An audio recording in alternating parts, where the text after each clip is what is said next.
There's a remarkable story brought down. I have another sefer on Kas, the Hasser Kas Milibcha, that I also look at. And in the back, he has a section on stories, on anger.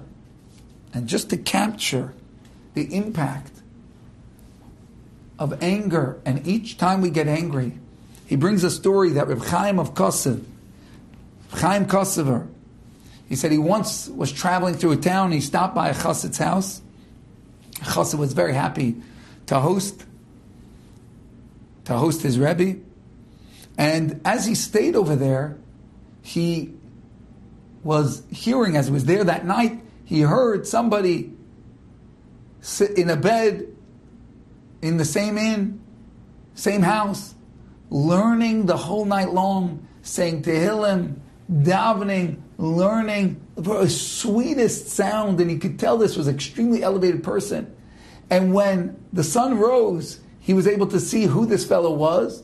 There was an old man, he was blind, and all he was sitting there doing was learning and davening all day. And Reb Chaim Kosever went to him and said, "Yo, who are you?" Clearly a very special person. And he said, I'm the father of the chassid, the person whose home you're staying at. He said, I've been blind for years, and all I do all day long is sit and learn and daven. That's all I do. And Reb Chaim Kosever realized this was an extremely holy individual. And the fellow said himself, I'm so cut off from this world. I have nothing to do with this world. I'm totally invested in the spiritual world. And Reb Chaim Kosever said, you know what, do me a favor. When you leave this world, you're clearly a special person.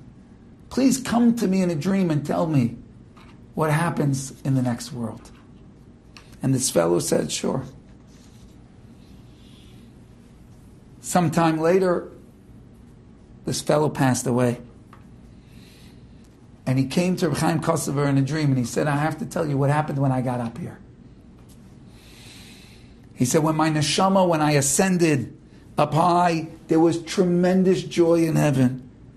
Everybody was excited because of the life I lived and how immersed I was in purity, Torah, mitzvahs. He said, then I stood judgment. He said, and I was pure of every sin. Pure of every sin. And I was getting ready to go into Gan Eden, into paradise. He said, and then suddenly, an angel dressed in black came forward. And he said, you want to let this guy into paradise? You're going to let this disgrace. He disgraced the Torah and he didn't do tshuva. You're going to let him into Gan Eden. And there was a big tumult. What are you talking about? This guy's such a tzaddik. He's so amazing. He deserves to dance right into paradise. What are you talking about? And he started saying a story that happened decades and decades prior. When I was much younger, a young budding Talmid Chacham. He said, and once I came back to my hometown, and I was the biggest Talmid Chacham in the town. And they gave me an Aliyah on Shabbos. And they gave me an Aliyah that was really beneath the dignity and the honor that I deserved. And it touched a nerve. Coming back to my hometown, Talmid Chacham that I was, they didn't give me the Aliyah that was appropriate to me. It touched a nerve. And I got angry after davening. I went over to the Gabbai and I lashed out at him. I said, why you give me that Aliyah? You know which Aliyah is appropriate. And I had a rough interaction with him where I told him off for what he did. And the angel says this story over. And says, how can you let him into paradise? Don't you remember decades ago, he got angry at that fellow and he never did tshuva for it. He never repented.